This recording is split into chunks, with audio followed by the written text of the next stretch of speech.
നമ്മളിവിടെ നമ്മുടെ ഏറ്റവും പ്രിയപ്പെട്ട ജോർജ് ശിവരിയാങ്കുഴിയച്ഛൻ്റെ പൗരോഹിത്യത്തിൻ്റെ ഗോൾഡൻ ഓർമ്മകൾ നമ്മൾ മനസ്സിൽ എടുക്കുകയാണ്.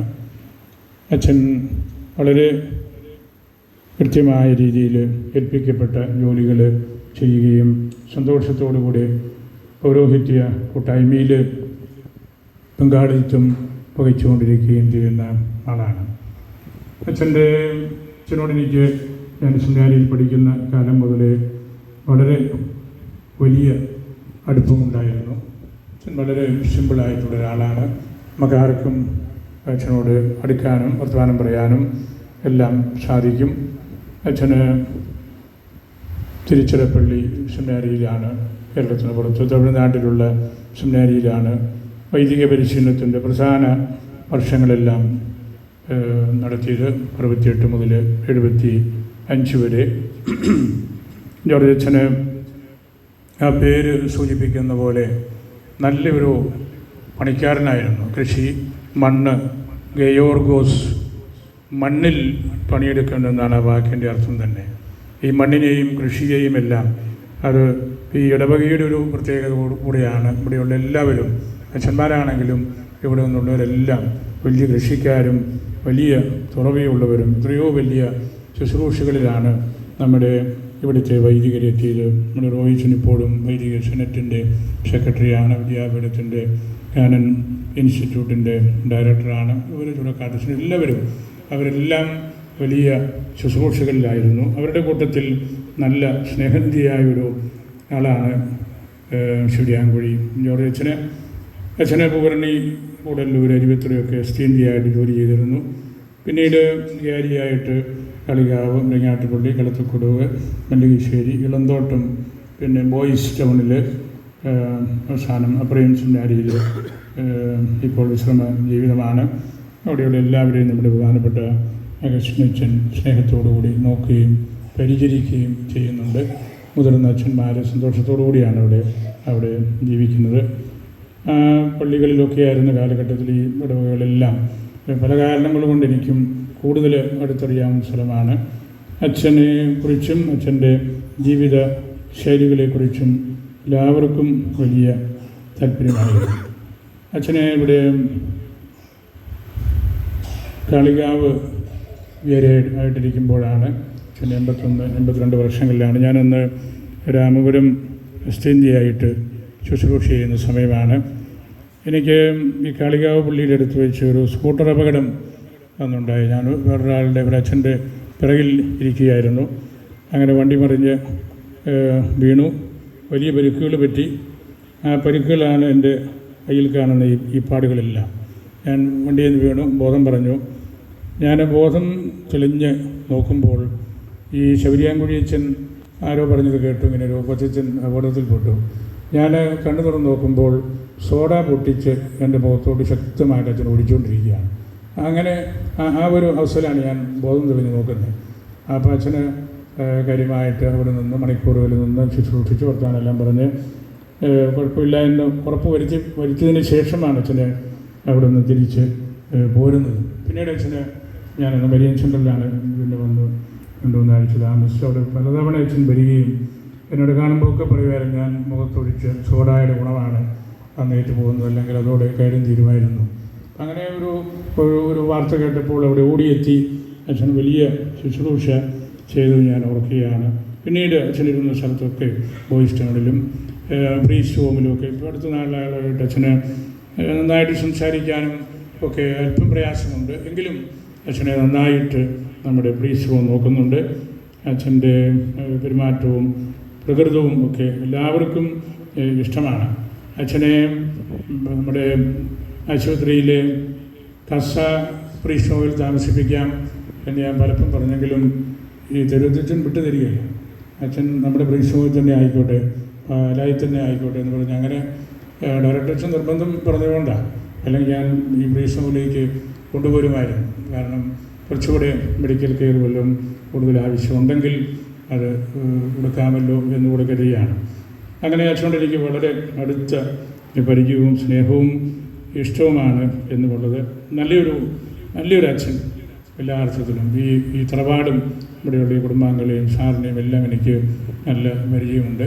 അവരുടെ ആ ഒരു ക്രിസ്തീയ പൈതൃകം സ്വന്തമായിട്ട് ഉൾക്കൊണ്ടയാളാണ്. അച്ഛനും വീട്ടുകാരും കൂടെ അച്ഛൻ്റെ ജൂബിലി കാര്യം പറഞ്ഞു വന്നപ്പോൾ അവരോട് ഞാൻ പറഞ്ഞു, നമുക്ക് പള്ളിക്കകത്ത് ഇവിടെ ആകട്ടെ, അത് കൂടുതൽ നല്ലതാണ്. അച്ഛനെ ഈ പള്ളിയിൽ അല്പനേരം കൊണ്ടുവന്നൊന്നും അച്ഛൻ പറഞ്ഞു, പിതാവ് കൂടുതൽ പ്രസംഗിച്ചേക്കരുത്, അച്ഛന് അത് ഇരിക്കാൻ പറ്റുകയില്ല, അതുകൊണ്ട് ഞാൻ അവസാനിപ്പിക്കുകയാണ്. എന്നാൽ ഈ പള്ളിയിൽ നമുക്ക് ഇതുപോലെ ഒരു കുർബാനയിൽ അച്ഛനെ ആയിരിക്കാനും അച്ഛൻ്റെ സാന്നിധ്യത്തിൽ ഈ കുർബാന ഇന്ന് ലോക ചരിത്രത്തിലെ ഏറ്റവും പ്രധാനപ്പെട്ട ഈ ദിവസം പരിശുദ്ധ ഫ്രാൻസിസ് മാർപ്പാപ്പായുടെ ഖബറടക്ക ദിവസത്തിൻ്റെ ആ ദിവസം തന്നെ നമുക്കിവിടെ അച്ഛനെയും ഓർത്ത് ഈ പരിശുദ്ധ കുർബാന അച്ഛൻ്റെ സാന്നിധ്യത്തിലും പ്രാർത്ഥനാ നിയോഗത്തിലും നമുക്ക് ചെയ്യുവാനായിട്ട് സാധിച്ചല്ലോ. നല്ല പുരോഹിതന്മാർ ആണ് തിരുസഭയ്ക്ക് ആവശ്യം. മറ്റുള്ളവരോട് ദൈവത്തെപ്പറ്റി പറയാതിരിക്കാൻ ഞാൻ പ്രലോഭിതനാകുന്നുണ്ടെങ്കിൽ അത് മിക്കവാറും ഞാൻ എന്നോട് തന്നെ ദൈവത്തെക്കുറിച്ച് മൗനം പാലിക്കുന്നതുകൊണ്ടായിരിക്കാം എന്ന് സഭയുടെ പിതാക്കന്മാർ പറഞ്ഞിട്ടുണ്ട്. ഞാൻ എന്നോട് തന്നെ ദൈവത്തെക്കുറിച്ച് വർത്തമാനം പറഞ്ഞാലേ എനിക്ക് ദൈവത്തെക്കുറിച്ച് മറ്റുള്ളവരോട് വർത്തമാനം പറയാൻ സ്വാഭാവികമായിട്ടുള്ള ഒരു ആവേശം ഉണ്ടാവുകയുള്ളൂ. അച്ഛന്മാരായ ഞങ്ങളുടെ പ്രധാന ചുമതല അതാണല്ലോ. ഞങ്ങൾക്ക് പത്രമേനി എഴുതി തരുമ്പോൾ എന്നെ അത്ഭുതപ്പെടുത്തിയിട്ടുണ്ട്. പഞ്ചായത്തിലൊക്കെ ഇരിക്കുന്ന ആളുകളൊക്കെ ഹൈന്ദവ സമുദായത്തിൽപ്പെട്ടവരാണല്ലോ. ഞാൻ ഈ അടുത്ത നാളിൽ അച്ഛൻ എനിക്ക് തന്ന ഒരു ഏക്കർ സ്ഥലത്തിൻ്റെ അത് ഞാൻ വായിച്ചു നോക്കിയപ്പോൾ അതിലവർ എഴുതിയിരിക്കുന്നത് ഇന്ന കരയിൽ ഇന്നടത്ത് ഇന്നാരുടെ മകൻ വൈദിക വൃത്തി ദൈവവിചാരം തൊഴിൽ. ഹൈന്ദവർ എഴുതിയിരിക്കുന്നത് ഇത്ര തോമസ് അക്വീനാസ് പോലും ഇത്രയും വലിയ ദൈവശാസ്ത്രം അച്ഛന്മാരെ കുറിച്ച് പറഞ്ഞിട്ടുണ്ടോ ഞാൻ കരുതുന്നില്ല. ദൈവവിചാരം തൊഴിൽ, അതാണ് നമ്മുടെ ഏറ്റവും പ്രധാനപ്പെട്ട കാര്യം. ദൈവത്തെ കൊണ്ടു നടക്കുക, ദൈവത്തെ ഉള്ളിൽ സ്വീകരിക്കുക, ദൈവത്തെക്കുറിച്ച് പറയുക. അത് നമുക്ക് അച്ഛനെന്ന നിലയിൽ അച്ഛൻ്റെ പ്രസംഗങ്ങളും ഗാനയൊക്കെ ഞാൻ അനേക അവസരത്തിൽ ശ്രദ്ധിച്ചിട്ടുണ്ട്. എപ്പോഴും അച്ഛൻ കുഞ്ഞു കുഞ്ഞു കാര്യങ്ങളിലൂടെ ദൈവത്തെക്കുറിച്ച്, ഈശോയെക്കുറിച്ച്, സഭയെക്കുറിച്ചെല്ലാം പഠിപ്പിക്കുമായിരുന്നു. അങ്ങനെ നല്ല മാതൃക അച്ഛൻ നൽകി.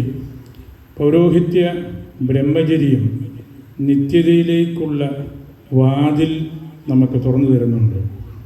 ലോകം ബ്രഹ്മചര്യത്തെ വിമർശിക്കുന്നു. കാരണം കർത്താവിനെ ലോകത്തിൽ നിന്ന് അപ്രത്യക്ഷമാക്കാൻ ലോകം ശ്രമിക്കുന്നു. പരിശുദ്ധമായ വ്രതങ്ങളിലൂടെ, ബ്രഹ്മചര്യത്തിലൂടെ കർത്താവിൻ്റെ മുഖം ഈ ലോകത്ത് കൊണ്ടു നടന്ന അച്ഛനാണ് നമ്മളുടെ ജോർജ് അച്ഛന്. ഒരുപാട് പ്രതിസന്ധികൾ വൈദിക ശുശ്രൂഷകളിൽ ഉണ്ടാകുമ്പോഴും അതിനെയൊക്കെ സമചിത്തതയോടെ കാത്ത് മനസ്സിലാക്കാനായിട്ട് ജോർജ് അച്ഛന് കഴിവുണ്ടായിരുന്നു. പീറ്റർ ഗനീഷ്യസ് പറയുന്നൊരു വാക്കുണ്ടല്ലോ ലോകത്തോട്, നോക്കൂ പത്രോസ് ഉറങ്ങുകയാണ്. എല്ലാ അച്ഛന്മാരെയും ഞങ്ങളെ ഉപദേശിച്ച് പറയുന്നൊരു കാര്യമാണ്. പത്രോസ് ഉറങ്ങുകയാണ്, യൂദാസ് ഉറക്കമിളച്ച് നോക്കിയിരിക്കുകയാണ്. ആ വാക്യത്തിൻ്റെ ഇംപ്ലിക്കേഷൻ, നമ്മൾ കർത്താവിനെക്കുറിച്ച് പറയേണ്ടവർ ഉറങ്ങിപ്പോകുന്നു, കർത്താവിനെ ഒറ്റിക്കൊടുക്കാൻ വേണ്ടിയിരിക്കുന്നവൻ ഉറക്കമില്ലാതെ ഉറക്കമിളച്ച് നോക്കിയിരിക്കുകയാണ്. പൗരോഹിത്യത്തിൻ്റെ അർത്ഥത്തിലേക്കാണ് അത് നമ്മളെ കൊണ്ടുപോകുന്നത്. നമ്മൾ ഈസ്റ്ററിൻ്റെ ദിവസങ്ങളിലൂടെയാണ് പോകുന്നത്. നാളെ പുതുഞായറാണ്. നമ്മുടെ സഭയെ സംബന്ധിച്ച് ഏറ്റവും പ്രധാനപ്പെട്ട ദിവസമാണ്. ഡൊമേനിക്ക ദി തോമാസിഹായുടെ സൺഡേ എന്ന് പശ്ചാത്തലം പോലും വിശേഷിപ്പിക്കുന്ന ദിവസമാണത്. ശ്രീഹായെക്കുറിച്ച് ഓർക്കാനും നമ്മുടെ സഭയുടെ അപ്പസ്തോലികമായ പൈതൃകവും പാരമ്പര്യവുമൊക്കെ മനസ്സിൽ എടുക്കാനുമുള്ള ഒരു പ്രത്യേക അവസരമാണ്. മാർ വാലാഹ്, എൻ്റെ കർത്താവേ, എൻ്റെ ദൈവമേ എന്നുള്ള തിരുവചനത്തിലൂടെ നമുക്ക് പ്രത്യേകിച്ച് സുവിശേഷമായ രീതിയിൽ കിട്ടിയിരിക്കുന്നത് എന്ന് നമുക്ക് ഓർക്കാം. അങ്ങനെ നല്ല അച്ഛനായിട്ട് 80 വർഷങ്ങൾ ഈ രൂപതയിൽ സേവനം ചെയ്തതിൻ്റെ ഓർമ്മയാണ് ഈ പ്രിയപ്പെട്ട ജോർജ് അച്ഛൻ്റെ ഈ സാന്നിധ്യത്തിൽ അദ്ദേഹത്തിന് വേണ്ടിയും അദ്ദേഹത്തെക്കുറിച്ചും നമ്മൾ ഓർക്കുന്നതും ബലിയർപ്പിക്കുന്നതുമെല്ലാം. അച്ഛൻ്റെ വീട്ടുകാരെടുത്ത താല്പര്യവും ഞാൻ പ്രത്യേകമായിട്ട് ഓർക്കുകയാണ്. അവർ അച്ഛൻ്റെ ഈ ജൂബിലി ഇതുപോലെ ഓർമ്മിക്കപ്പെടണം എന്നവർക്ക് നിർബന്ധമുണ്ടായിരുന്നു. അതൊരു വലിയൊരു കാര്യമാണ്. വീട്ടിൽ നിന്ന് അങ്ങനെ നല്ലൊരു പ്രോത്സാഹനം ആ കാര്യത്തിൽ ഉണ്ടായിരുന്നു.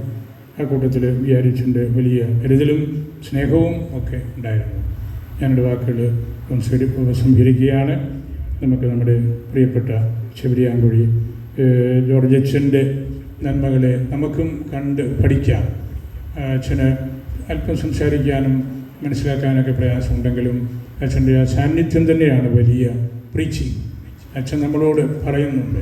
അച്ഛൻ 50 കൊല്ലം അച്ഛനായിട്ട് എങ്ങനെയാണ് ജീവിച്ചതെന്ന് അച്ഛൻ നമ്മളോട് പറയുന്നുണ്ട്. ആ നിശബ്ദതയാണ് നമുക്ക് ഇന്നുള്ള ക്ലാസ് റൂം എന്ന് നമ്മൾ മനസ്സിലാക്കണം. അങ്ങനെ അച്ഛനിൽ നിന്ന് നമുക്ക് പഠിക്കാം. ഞാൻ വാക്കുകൾ സ്വീകരിക്കട്ടെ. ഒരിക്കൽ കൂടെ പ്രിയപ്പെട്ട വിചാരിച്ചനെയും നമ്മളെല്ലാവരെയും സ്നേഹത്തോടെ ഓർത്ത് നന്ദി പറയുന്നു. പരിശുദ്ധ അൽഫോൻസാമയ്ക്ക് എല്ലാവരെയും സമർപ്പിച്ച് എൻ്റെ വാക്കുകളും അവസാനിപ്പിക്കും.